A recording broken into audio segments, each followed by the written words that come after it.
जब मैं छोटी थी तो गिनती गिनने के लिए और जोड़ने के लिए चीज़ों को मैं अपनी उंगलियों का इस्तेमाल करती थी। जैसे कि अगर मेरे पास एक पेंसिल होती थी तो मैं एक उंगली निकालती थी इस तरीके से, और एक उंगली का मतलब होता था कि मेरे पास एक पेंसिल है। अगर मेरे पास दो पेंसिल्स होती थी तो मैं कुछ दो उंगलियां निकाल लेती थी, और दो ऐसी उंगलियां या फिर दो ऐसे निशान अगर हम अपनी कॉपी पे बना दें तो ये बताता था कि मेरे पास दो पेंसिल्स हैं। इसी तरह से अगर मेरे पास तीन पेंसिल्स होती तो मैं यहाँ पर तीन उंगलियां निकालती, या फिर अपनी कॉपी पे ऐसी तीन लाइन बना देती छोटी छोटी, और ये बताती कि मेरे पास कुल तीन चीजें या फिर तीन पेंसिल्स हैं। तो हमारा ये जो तरीका है जहाँ पे हम एक एक चीज को एक एक लाइन से इंडिकेट कर रहे हैं और फिर इन तीनों को एक साथ रख दे रहे हैं, जो हमें बता रहा है कि हमारे पास कुल कितनी चीजें हैं, इसे हम एडिटिव एडिशन कहते हैं। ये हमारा एडिटिव तरीका है, यानी कि हमारे पास जितनी चीज़ें होंगी हम उतनी चीज़ों को अगर बना दें और अगर कुल उन चीज़ों को गिन लें तो हमें पता चल जाएगा कि हमारे पास कुल कितनी चीज़ें हैं। और इसी एडिटिव तरीके का इस्तेमाल किया जाता है रोमन न्यूमरल्स में भी। तो अगर मुझे 1 को रिप्रेजेंट करना है रोमन नंबर सिस्टम में, तो पहले तो हम अपनी इस टेबल में देख लेते हैं कि क्या 1 के लिए हमारे पास कोई सिंबल है। तो 1 के लिए हमारे पास ये आई वाला सिंबल है। तो रोमन सिस्टम में 1 को हम आई से रिप्रेजेंट कर सकते हैं, हमें ये टेबल से ही मिल जा रहा है हमारे।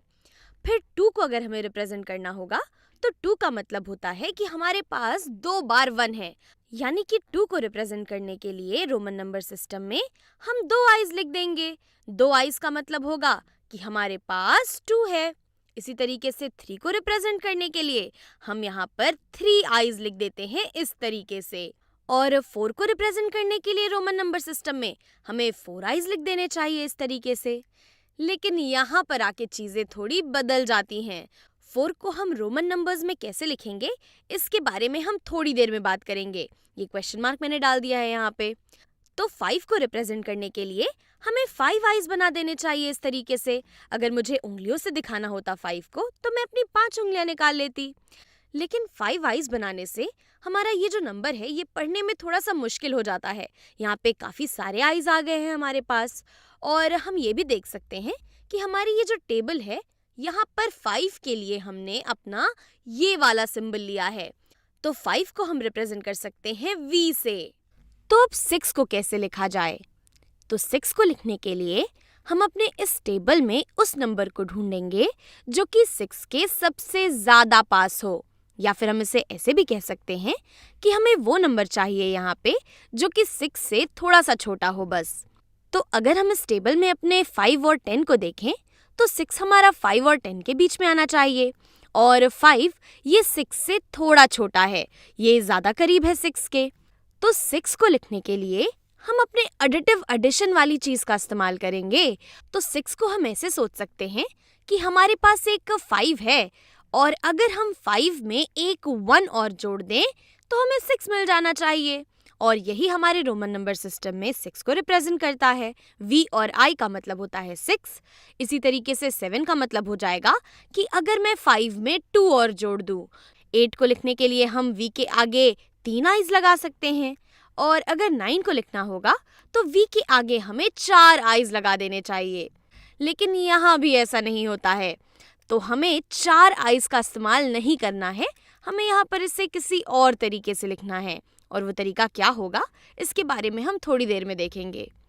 और अगर 10 की बात की जाए तो 10 को लिखने के लिए इस टेबल में पहले से हमारे पास ये x वाला सिंबल है, यानी कि 10 को हम रोमन नंबर्स में x से लिखते हैं। तो चलिए एक एग्जाम्पल देखते हैं और एक रोमन नंबर को लिखना ट्राई करते हैं। मान लेते हैं कि मेरे पास है 23 और मुझे रोमन नंबर सिस्टम में इसे लिखना है। तो इसे लिखने के लिए मैं अपने 23 को अपने इस टेबल में कहाँ पर लोकेट कर सकती हूँ? मेरा 23 ये 10 और 50 के बीच में कहीं आना चाहिए, और 23 से छोटा रोमन नंबर है 10। तो अगर मैं अपने इस 23 को तोड़ सकूँ कुछ टेंस में तो शायद यहाँ पर मेरा काम हो जाएगा। तो 23 को हम लिख सकते हैं कि ये बराबर है 20 में 3 जोड़ने के। तो ये हो गया मेरा 23। तो अगर मेरे पास मान लेते हैं एक x है, तो ये तो 10 के बराबर है, लेकिन हमें तो 20 चाहिए। तो अगर मैं 10 में एक और 10 जोड़ दूं तो मुझे 20 मिल जाना चाहिए। यहाँ पर x के बगल में x लिखने का मतलब है कि हम 10 में 10 जोड़ दे रहे हैं, क्योंकि हमें मालूम है कि रोमन नंबर्स हमारे एडिटिव एडिशन को फॉलो करते हैं। तो 2 x's लिखने का मतलब है कि हम 10 में 10 जोड़ रहे हैं। तो ये रिप्रेजेंट करता है 20 को, लेकिन हमें तो 23 चाहिए। तो 23 को कैसे लिखा जाए? हमने 20 तो लिख लिया है, अगर हम इस 20 में 3 और जोड़ दें तो हमें 23 मिल जाएगा, और 3 को हम 3 आइज से रिप्रेजेंट करते हैं। तो अगर मैं इन 2 एक्सेस के आगे 3 आइज और लगा दूं इस तरीके से, तो ये हो जाना चाहिए 23 के बराबर। यहाँ इसका मतलब है कि हमने 10 और 10 जोड़ा और फिर इसमें हमने 3 वंस और जोड़ दिए, और यही हमारे रोमन नंबर्स को लिखने का तरीका है, जहाँ पर हम नंबर्स को आपस में ऐड करके उन्हें रोमन नंबर के फॉर्म में लिख सकते हैं। तो अगर हमें इस चीज़ का उल्टा करने को कहा गया होता, यानी कि अगर मेरे पास ये रोमन नंबर होता और मुझे इसे अपने इस नॉर्मल हिंदू अरबिक नंबर में बदलना होता, तो हम कैसे करते? तो हम यहाँ पे देख सकते थे कि हमारे पास एक x और एक x और है, यानी कि हमारे पास एक 10 है और इस 10 में हम एक और 10 जोड़ रहे हैं, और फिर 3 आइस का मतलब है कि हमें 3 1 और जोड़ने हैं। तो अगर हम इन सभी को आपस में जोड़ देंगे तो यहाँ से हमें 10 + 10 20 और 1 + 1 + 1 3, 20 + 3 यानी कि 23 मिलता है। तो अभी तक हमने जितने भी रोमन नंबर्स देखे हैं, ध्यान देने वाली बात ये है कि उन सभी में हमारे बड़े वाले डिजिट्स पहले आते हैं हमारे छोटे वाले डिजिट से। यहाँ पर 23 में हमारे एक्सेस जिनकी वैल्यू ज़्यादा है आइस से, ये पहले आए हैं और इसके बाद हमने अपने आइस को लिखा हुआ है। इसी तरीके से अगर आप यहाँ कोई नंबर देख लें, अगर आप 7 ले लें तो 7 में हमने पहले v लिखा है। v की वैल्यू होती है 5 और ये i से ज़्यादा होती है, इसलिए पहले हम v को लिखते हैं और उसके बाद हम अपने छोटे वाले डिजिट्स यानी कि आइस को लिखते हैं। और जनरली रोमन नंबर्स को लिखने के लिए यही चीज़ की जाती है, हम पहले अपने बड़े वाले डिजिट को लिखते हैं और बड़े डिजिट्स को फॉलो करते हैं हमारे छोटे वाले डिजिट्स। लेकिन एक स्पेशल केस भी होता है जहाँ पर हम ऐसा नहीं करते हैं। तो हमने थोड़ी देर पहले बात करी थी कि 4 को लिखने के लिए हम 4 आइस का इस्तेमाल नहीं करते, और ऐसा इसलिए नहीं करते क्योंकि ये काफ़ी बड़ा हो जाता है और इसे लिखना मुश्किल होते चला जाता है, और लोगों को जो चीज़ जल्दी एक्सप्रेस की जा सके वो ज़्यादा पसंद होती है। तो 4 को जब लिखने की बारी आए तो पुराने लोगों ने सोचा होगा कि 4 को 4 आइज लिखने के बजाय हम ऐसे सोच सकते हैं कि अगर मेरे पास 5 से एक नंबर कम है, तो यानी कि अगर मेरे पास 5 है और अगर इस 5 में से मैं एक घटा दूं तो मुझे 4 मिल जाना चाहिए, और इस घटाने को दिखाने के लिए हम इस v के लेफ्ट में i को लिखते हैं।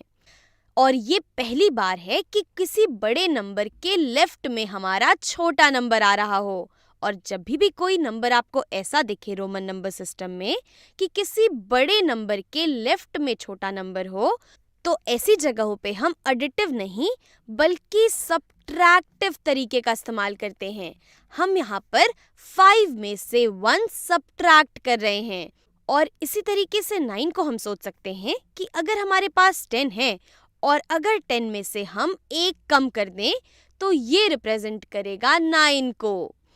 और ये जो सब्ट्रैक्टिव तरीका है रोमन नंबर्स को लिखने का, ये काफ़ी कम इस्तेमाल किया जाता है, ये काफ़ी रेयर है एडिटिव मेथड के कंपैरिजन में। तो 4 और 9 की जगह मैं यहाँ इनके रोमन नंबर्स लिख देती हूँ, और फिर हम देखेंगे कि ये जो सब्ट्रैक्टिव तरीका है ये कहाँ इस्तेमाल होता है। तो जब भी हमारे पास कोई भी नंबर हो जिसमें कि 4 और 9 का इस्तेमाल हो रहा हो, या फिर 4 और 9 के मल्टीपल्स हों, तो उन्हीं जगहों पे हम इस सब्ट्रैक्टिव तरीके का इस्तेमाल करते हैं। मेरे कहने का मतलब है कि अगर हमारे पास 4 और 9 है तो हम कैसे लिखेंगे हमें मालूम है। अगर मेरे पास 40 और 90 है तो हम इस तरीके का इस्तेमाल करेंगे। अगर मेरे पास 400 और 900 है तो हम इस तरीके का इस्तेमाल करेंगे। चलिए थोड़ा सा इसे और समझ लेते हैं। तो 4 को हम IV से लिखते हैं, ये तो हम समझ चुके हैं। 9 को लिखने के लिए हम ix लिखते हैं। अब अगर मुझे 40 लिखना हुआ और 40 को लिखने के लिए अगर मैं 50 में से 10 सब्ट्रैक्ट कर दूं तो मुझे मिलेगा 40। तो ये नंबर हमारा 40 को रिप्रेजेंट करेगा। इसी तरीके से 90 को लिखने के लिए अगर मैं 100 में से 10 घटा दूं, यानी कि अगर मेरे पास है 100 यानी कि C और इसके लेफ्ट में अगर मैं x लिख दूं, यानी कि बड़े नंबर के लेफ्ट में छोटा नंबर लिखने का मतलब है घटाना, तो ये रिप्रेजेंट करता है 100 माइनस 10 यानी कि 90 को। इसी तरीके से 400 को लिखने के लिए हम अपने 500 में से अगर 100 को घटा दे तो यानी कि ये रिप्रेजेंट करता है 400 को। और 900 की बात की जाए तो अगर हम 1000 में से 100 घटा दें, अगर हमारे पास 1000 है और इसके लेफ्ट में मैं C लिख दूं तो इसका मतलब हो जाएगा 900। तो मान लेते हैं कि अगर मेरे पास है 79, तो 79 को हम कैसे लिखेंगे रोमन नंबर्स में? तो 79 को लिखने के लिए हम इसे तोड़ लेते हैं। चलिए, तो 79 को मैं लिख सकती हूँ कि ये बराबर है 70, ये बराबर है 70 प्लस 9 के। तो 70 को लिखने के लिए अगर मैं 50 में 2 बार 10 जोड़ दूँ तो, यानी कि अगर मैं लिखूँ L और इसके आगे XX, तो ये नंबर हो जाएगा 70। हमने बड़े वाले डिजिट के आगे 2 छोटे डिजिट्स लिखे हैं, इसका मतलब है कि हम इन तीनों को ऐड कर रहे हैं। और 9 को हम IX लिख सकते हैं, तो अगर मैं इसके आगे IX और लिख दूं तो इसका मतलब है कि हम 70 में जोड़ रहे हैं 9 को। चलिए एक आखिरी एग्जाम्पल और ले लेते हैं। मान लेते हैं कि मेरे पास है 49 और इसे मुझे रोमन नंबर में लिखना है। और हो सकता है कि इसे देखकर आपका मन तुरंत कहे कि 49 ये तो 50 से एक कम होता है। तो अगर मैं L ले लूं और इसके लेफ्ट में अगर मैं I लिख दूं तो ये रिप्रेजेंट करना चाहिए 49 को, ये होना चाहिए 50 माइनस 1। लेकिन ऐसा बिल्कुल गलत होगा, क्योंकि अभी अभी मैंने आपको बताया कि हम अपने इस सब्ट्रैक्टिव तरीके का इस्तेमाल सिर्फ 4 और 9 के मल्टीपल्स के लिए करते हैं। और 50 के आगे हम 1 तो लगाएंगे नहीं, क्योंकि 50 तो 4 और 9 का मल्टीपल होता ही नहीं है। इसलिए हम 49 को IL नहीं लिखते हैं। तो 49 को लिखा कैसे जाएगा? तो 49 को हम सोच सकते हैं कि 49 हमें मिलता है अगर हम 40 में ऐड कर दें, अगर हम 40 में 9 ऐड कर दें तो। और 40 और 9 ये तो हमें लिखने आता है। तो 40 ये बराबर होता है XL के। यहाँ पर XL का मतलब है कि हम 50 में से 10 घटा रहे हैं। और 9 के लिए हम लिखते हैं IX। तो यहाँ पर XLIX ये रिप्रेजेंट करेगा 49 को। तो मैं उम्मीद करती हूँ आप समझ पाए होंगे कि हम रोमन नंबर्स को कैसे लिखते और पढ़ते हैं।